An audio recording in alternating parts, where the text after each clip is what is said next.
Hello বন্ধুরা, welcome to only sports video. এই ভিডিওতে আবারও আইএসএল নিয়ে আলোচনা করবো। তো আইএসএল এর কালকে যে ম্যাচটা ছিল জামশেদপুর এফসি ভার্সেস মোহনবাগানের মধ্যে, তো সেই ম্যাচটা নিয়ে কিছুটা আলোচনা করবো এবং তার সঙ্গে মোহনবাগানের কোচ মলিনা সে ম্যাচ শেষে প্রেস কনফারেন্সে কী বলো তো সেটাও জানাবো।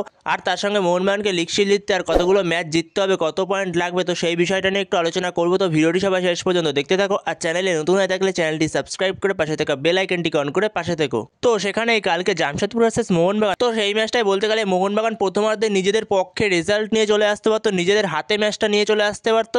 অজস্র গোলের চান্স পেয়েছিল প্রথমার্ধে মোহনবাগান, প্রচুর গোলের চান্স পেয়েছে। তো সেইখানে মোহনবাগানে তো কমপক্ষে 3টে গোল করা উচিতই ছিল প্রথমার্ধে, অন্তত 2-1 করা উচিত ছিল, 3-1 4-1ও হতে পারতো। তো সেই জায়গায় অজস্র গোলের চান্স মিস হয়েছে, যেখানে জেমি ম্যাকলারেন সে ফাঁকা গোলে 2টো গোল মিস করেছে, লিস্টান ক্রসো সে 2টো গোল মিস করেছে, 2 থেকে 3টে গোল মিস করেছে লিস্টান ক্রসো। তো অজস্র গোলের চান্স মিসের ফলেই মোহনবাগান শেষ পর্যন্ত ড্র করতে হলো ম্যাচটা। তো মোহনবাগানের অজস্র গোলের চান্সের মিসের জন্য মোহনবাগানকে শেষ পর্যন্ত ম্যাচটা ড্র করতে হলো। তো অজস্র গোল মিস করলে তো কী হতে পারে সেটা মোহনবাগান কালকের ম্যাচে আবারও বুঝতে পারলো যে গোলের চান্স মিস হলে শেষ পর্যন্ত কী হতে পারে।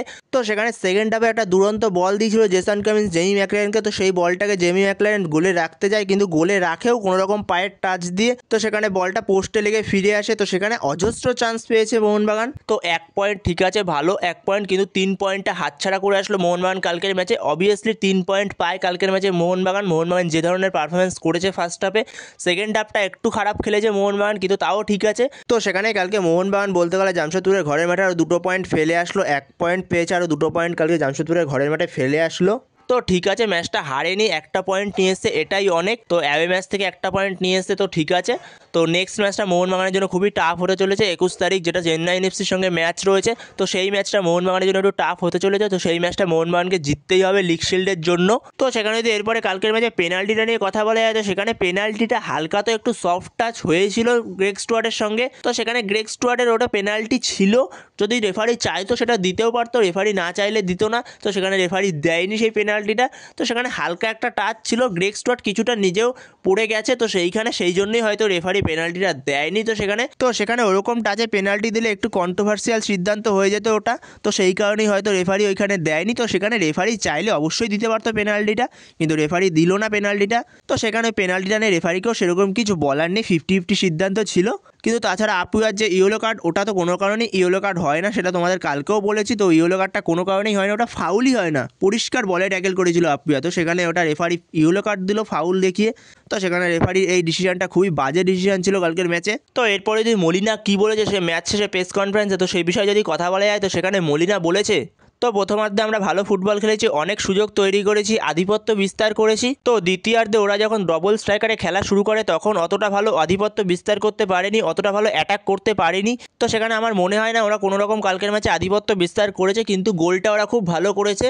তাছাড়াও মলিনা আরও বলে, দলের খেলা নিয়ে আমার কোনো অভিযোগ নেই, দল নিয়েও আমার কোনো অভিযোগ নেই। আমরা এই লিগে সবথেকে বেশি গোল করেছি, সবথেকে কম গোল খেয়েছি এবং ক্লিন শিটও আমাদের সবথেকে বেশি, সবচেয়ে বেশি গোলের সুযোগ হয়তো আমরাই তৈরি করেছি। আজ 3 পয়েন্ট পেলে ভালো হতো, তো 1 পয়েন্টও ভালো, হারের থেকে তো ভালো, টেবিলে আরও 1টা পয়েন্ট বাড়লো। এরপর যখন মলিনাকে গোল মিস নিয়ে প্রশ্ন করায় তখন মলিনা বলে, হ্যাঁ গোল মিস হয়েছে ঠিকই, কিন্তু দিনটা হয়তো আমাদের আজকে ছিল না, তবে সমস্যা সমাধানের জন্য অনুশীলন করে যেতে হবে। দলের স্ট্রাইকাররা আজকে হয়তো গোল করতে পারেনি, ফিনিশিং নিয়ে আমরা প্রচুর কাজ করি, এর আগে হয়তো আমি কোনো জায়গায় কোচিং জীবনে এত ফিনিশিং নিয়ে কাজ করাইনি, এখানে যে পরিমাণ ফিনিশিং নিয়ে কাজ করাই। আজ হয়তো গোল আসেনি ঠিকই, কিন্তু গোল আসবে, আমাদের ছেলেদের ওপর সবাই আস্থা রাখবে, এটাই আশা করি।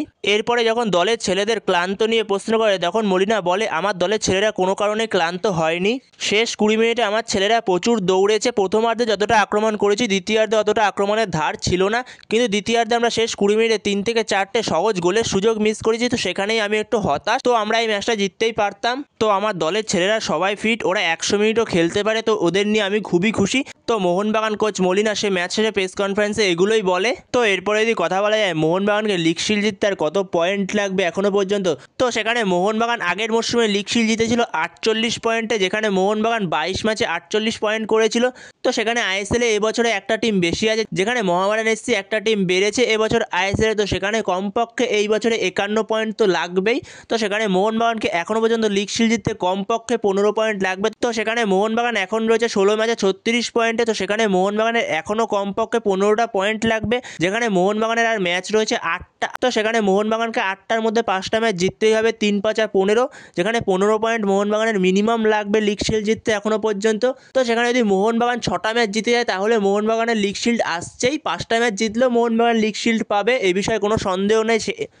তো সেখানে মোহনবাগান 5টা ম্যাচ জিতলেও মোহনবাগান লিগ শিল্ড পাবে, এই বিষয়ে কোনো সন্দেহ নেই। 51 পয়েন্ট হয়ে গেলে মোহনবাগান লিগ শিল্ড পাচ্ছে, তো 54 পয়েন্ট হয়ে গেলে তো কোনো কথাই না। মোহনবাগান যদি 6টা ম্যাচ জিতে যায় 8টার মধ্যে তাহলে মোহনবাগান অবভিয়াসলি লিগ শিল্ড পাচ্ছে। 54 কেন 52 পয়েন্ট হয়ে গেলেও মোহনবাগান লিগ শিল্ড মোহনবাগানের কাছে আসছে। তো সেখানে ধরে রাখো 51 পয়েন্টও মোহনবাগান লিগ শিল্ড পাবে। তো সেখানে মোহনবাগানকে আর কমপক্ষে 15টা পয়েন্ট মোহনবাগানকে জোগাড় করতেই হবে। 8টা ম্যাচ রয়েছে, তো 8টা ম্যাচের মধ্যে মোহনবাগানকে কমপক্ষে 5টা ম্যাচ জিততেই হবে।